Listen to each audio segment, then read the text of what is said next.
Como diz o ditado, se tratando de saúde, é melhor prevenir do que remediar. E, sem dúvida, o esporte é uma das formas mais eficazes para prevenir grande parte dos problemas de saúde. Além de agradável, ele ajuda a evitar distúrbios como os cardiovasculares ou a obesidade. A prática de esportes não é apenas importante para a saúde do corpo, mas também da mente, evitando o estresse, por exemplo. E quando o esporte se torna mais do que uma atividade coadjuvante na nossa vida e se transforma em um objetivo. Nesse caso, nos tornamos atletas. E é sobre isso que vamos falar no Universidade Aberta de hoje.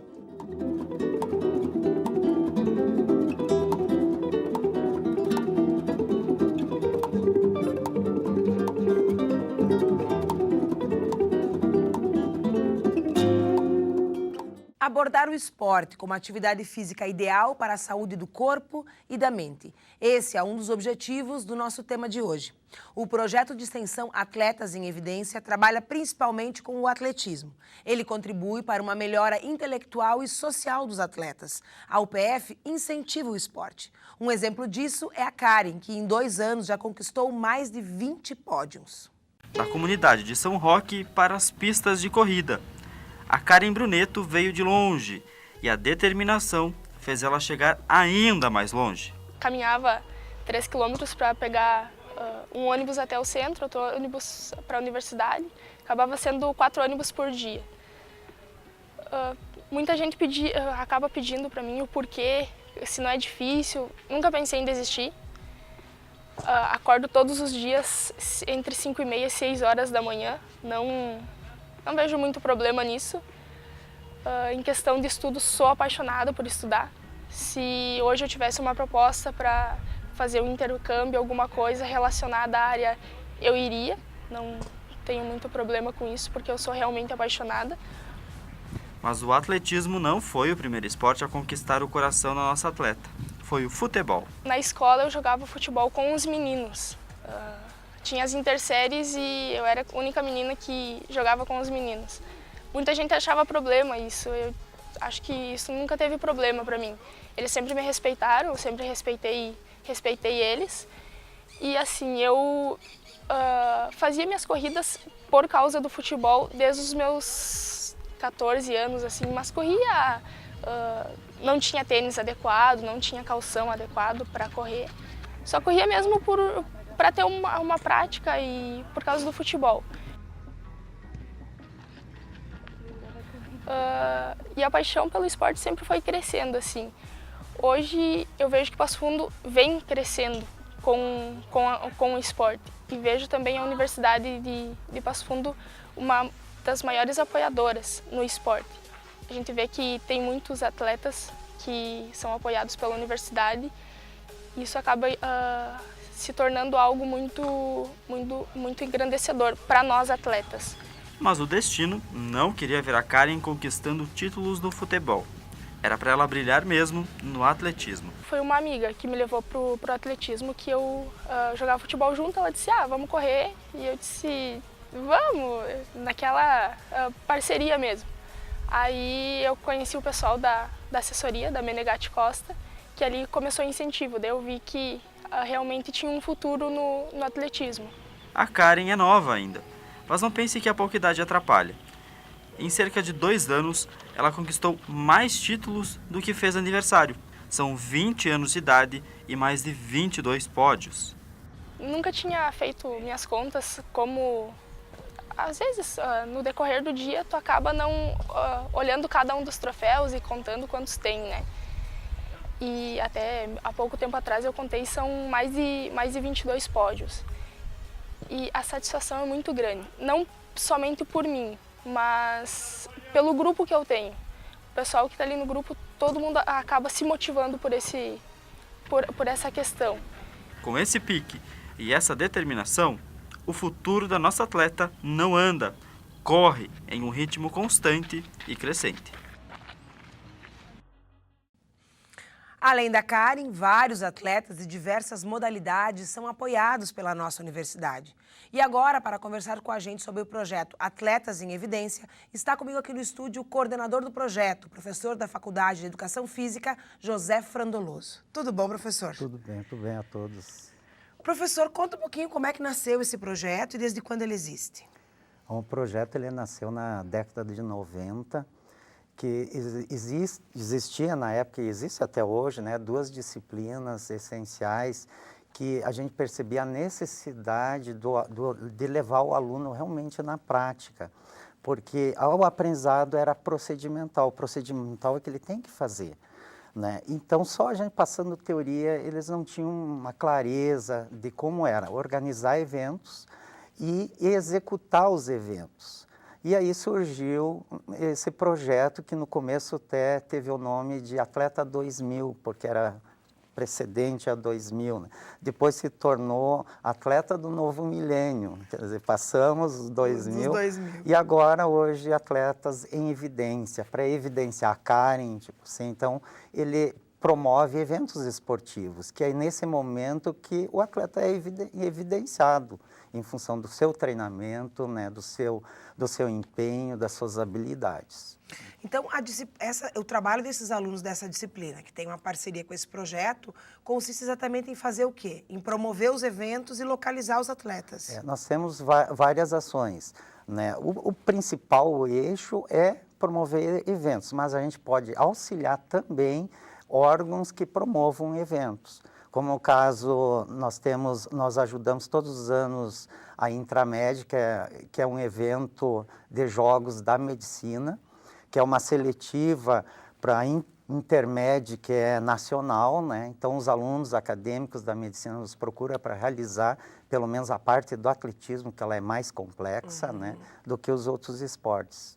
O projeto tem um foco no atletismo, né? Por que no atletismo? Ele iniciou, na época, no atletismo, porque o atletismo, a execução e a arbitragem, eu acho a mais complexa.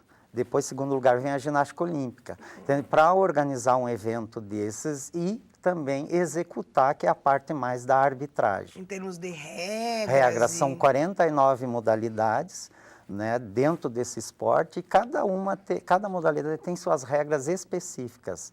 Então, é um campo muito vasto, né, de regramento. E os alunos têm que ter muito conhecimento para poderem articular toda a competição. Né? Com certeza.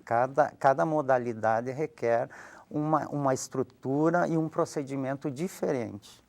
Mas hoje, além do atletismo, existem outros esportes? Sim, em 2010, quando ele se juntou, uniu as forças com o Atleta do Futuro, porque o Atleta do Futuro, ele fornece um espaço para a comunidade praticar o esporte. Já falamos sobre ele, inclusive aqui na Universidade Aberta, né? Exatamente.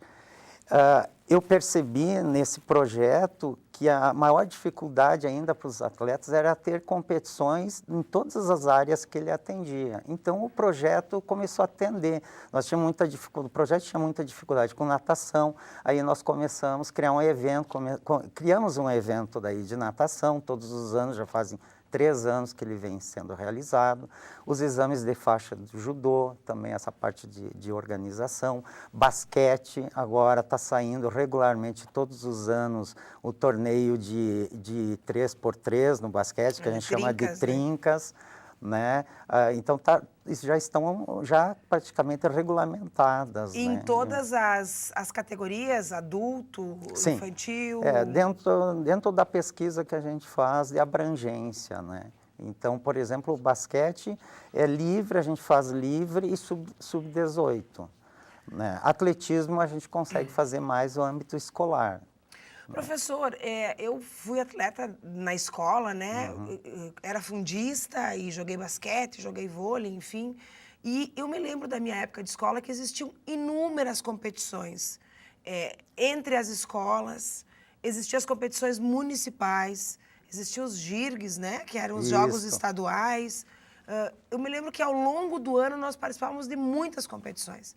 E tenho a impressão que nos últimos anos o número de competições a nível local diminuíram bastante. Isso confere? Confere, inclusive, consequentemente, a formação de atletas, né? Tem diminuído. O Brasil poderia ser um celeiro de atletas, né? Pela sua população, a quantidade populacional, né? Mas às vezes a gente se choca às vezes com certas filosofias educacionais. O que eu ia Me lhe parece que a perguntar competição é ruim, a gente percebe, assim, pela fala de muita gente, que a competição é ruim. Depende de como as crianças, os atletas são conduzidos e são formados, porque existe um técnico por trás, né, um orientador. O técnico ele é um orientador. Ele não é só um profissional com habilidades físicas, né? Exatamente. Ele é um orientador e quando no momento que ele é um orientador, ele tem que passar pelas questões humanas também, não só técnicas, né? Então não é bem isso, Então, né, que às esse vezes seria um dos motivos por a redução. Existem outros motivos que indicam essa redução de competições? que eu percebo, sim, até pela própria característica dos eventos competitivos. Porque um evento competitivo, ele serve para avalizar o atleta, o treinamento do atleta e o treinador. Então, no momento que, às vezes, o atleta não se destaca, tem alguma coisa que está sendo deixado para trás ou a desejar, né? E eu tenho a impressão que seja um pouco isso, né? E você aí de casa?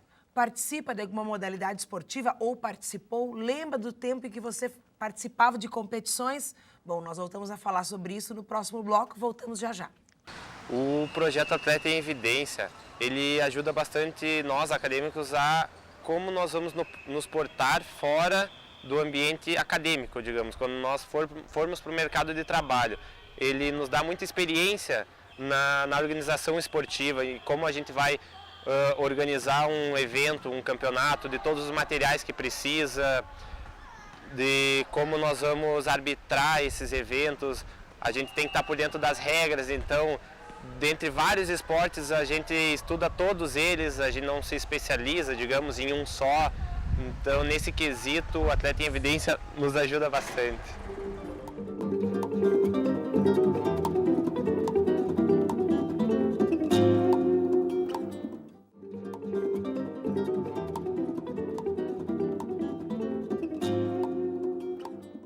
O projeto Atleta em Evidência, a nossa função dos acadêmicos é ajudar a promover os eventos.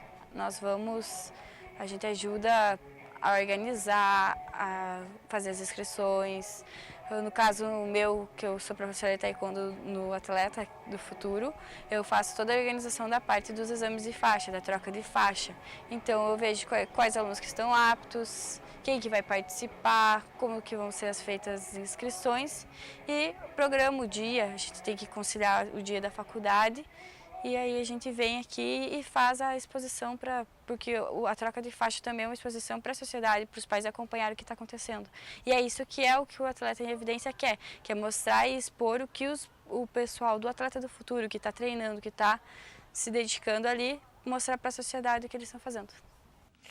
Voltamos com a Universidade Aberta. Continua comigo nesse segundo bloco o coordenador do projeto Atletas em Evidência e professor da Faculdade de Educação Física, José Frandoloso. Professor, existe um conjunto de eventos que regularmente hoje são desenvolvidos pelo projeto? Sim, que já está quase que dizer assim, tradicional, né, é auxiliar a Intramed, na parte de atletismo, que nós citamos anteriormente, os exames de faixa do Atleta do Futuro, o torneio de basquete, o de atletismo e natação, que infelizmente ainda está temporariamente suspenso, mas era um outro evento que a gente realizava que era muito carente na região, né, competições de natação. Tem uma outra área de atuação dentro dos eventos que é a arbitragem, né? Uhum. Que é uma área que, há um tempo atrás, que eu me lembre, era bem difícil encontrar bons árbitros, eles eram procurados em vários lugares e eram levados para as competições, né? Esses alunos que fazem parte dessas disciplinas, depois de fazer parte do projeto das disciplinas, passam a integrar ou eles precisam de algum tipo de formação concluída para fazer arbitragem? Não há necessidade, pelo menos o regional.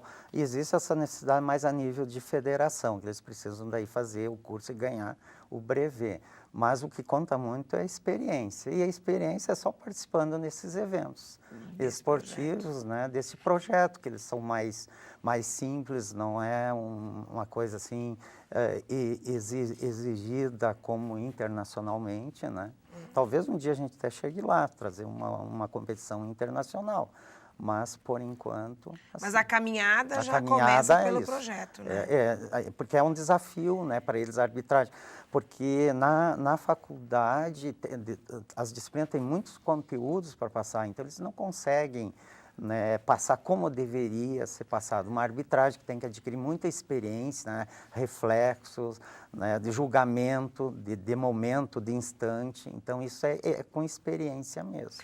Porque a gente escuta muito falar, quem é leigo e não é da área da educação física, do professor de educação física, do treinador, né? Mas a arbitragem também é um bom nicho de trabalho, né? É um bom, ótimo campo. A gente tenta convencer os acadêmicos do bacharelado, né, que estão mais hoje em dia fissurados em academias, que o esporte vai ser um campo de trabalho no futuro bem abrangente, e principalmente a parte de arbitragem, que você tem razão.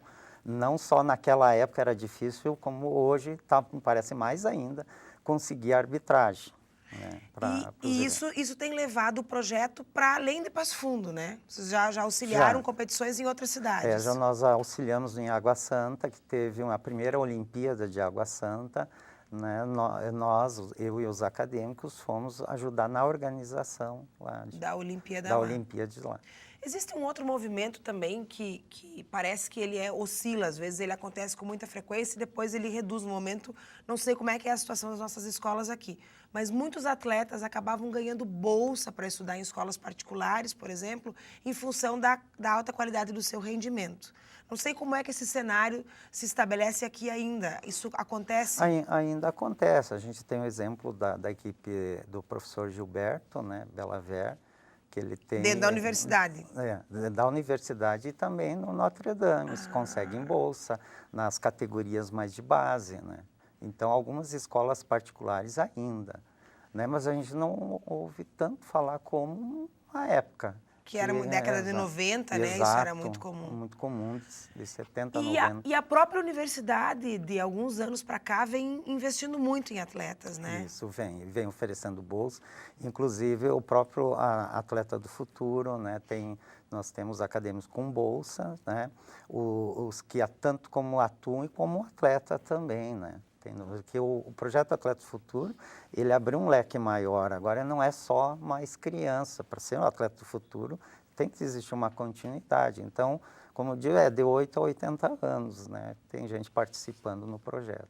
Se nós reunirmos todos esses elementos, a questão da arbitragem, da redução das competições esportivas, e talvez de um certo desinteresse ou pouco interesse ou temor dos educadores em relação às competições esportivas, qual é o cenário que a gente consegue desenhar para a prática esportiva nos próximos anos?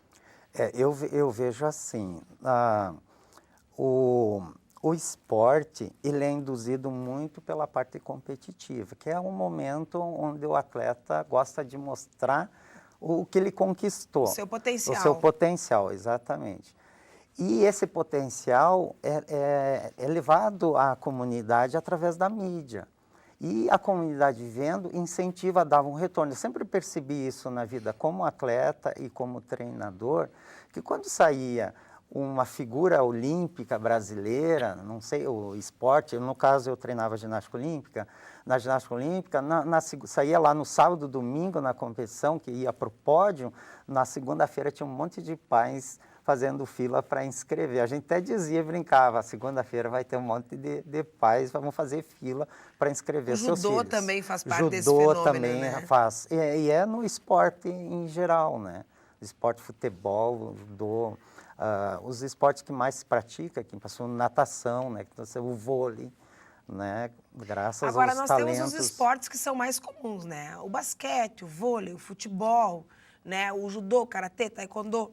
Mas nós temos alguns esportes que eles são lembrados, parece, só em época de Olimpíada, que é a própria ginástica, né, olímpica.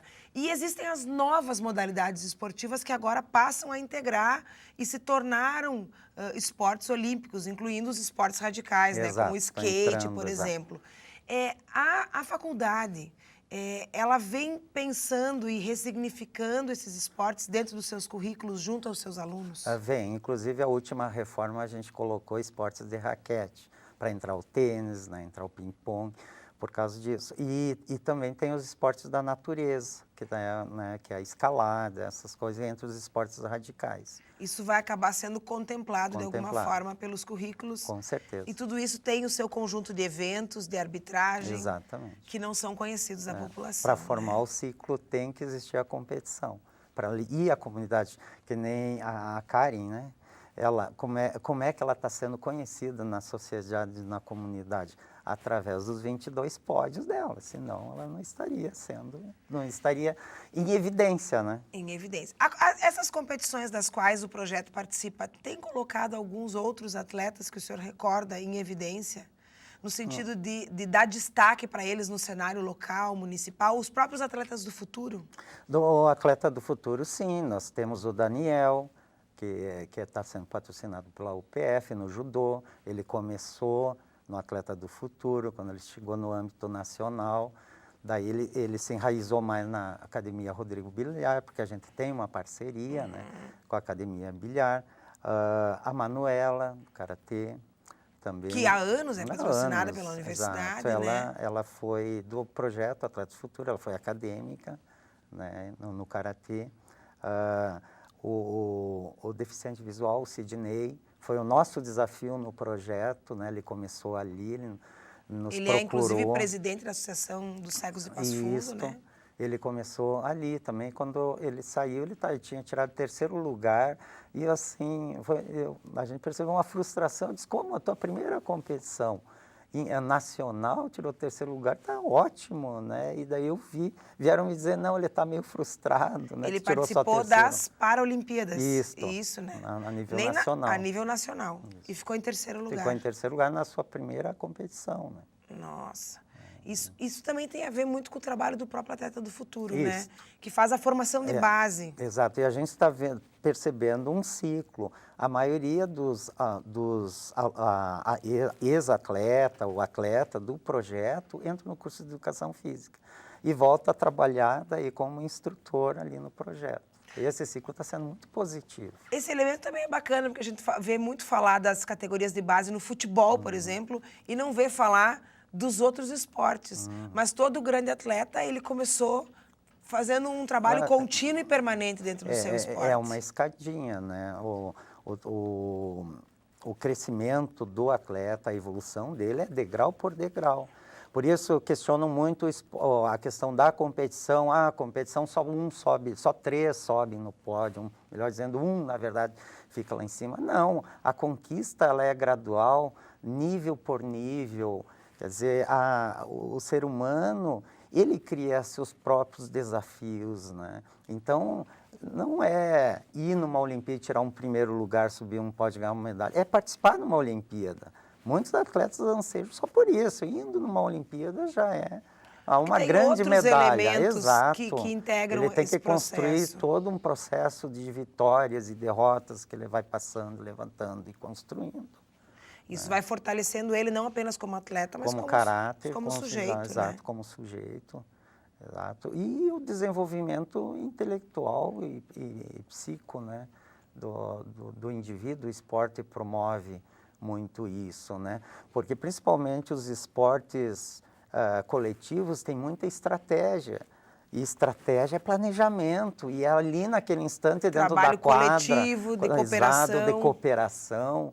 E às vezes eu vejo que tem professores da área que colocam um confronto entre atividades competitivas e atividades cooperativas. Não, todos os dois lados têm seus pós e têm seus contras. O que a gente tem que dar ênfase, enfatizar na atividade os pontos positivos, né? Professor, muito obrigada pela participação, por contribuir e trazer esse tema à tona, né? Que são as competições esportivas tão bacanas, tão integradoras, né? Embora haja competição, há o processo da integração. Exatamente. E que tomara o nosso município possa se mobilizar em torno delas cada vez mais. Tá bom, eu que agradeço pelo convite e pela promoção do projeto. E se você que está em casa quiser assistir às nossas reportagens, procure o nosso site nextjor.com.br e os programas na íntegra estão disponíveis em nosso canal do YouTube. Esperamos vocês na próxima semana. Até lá!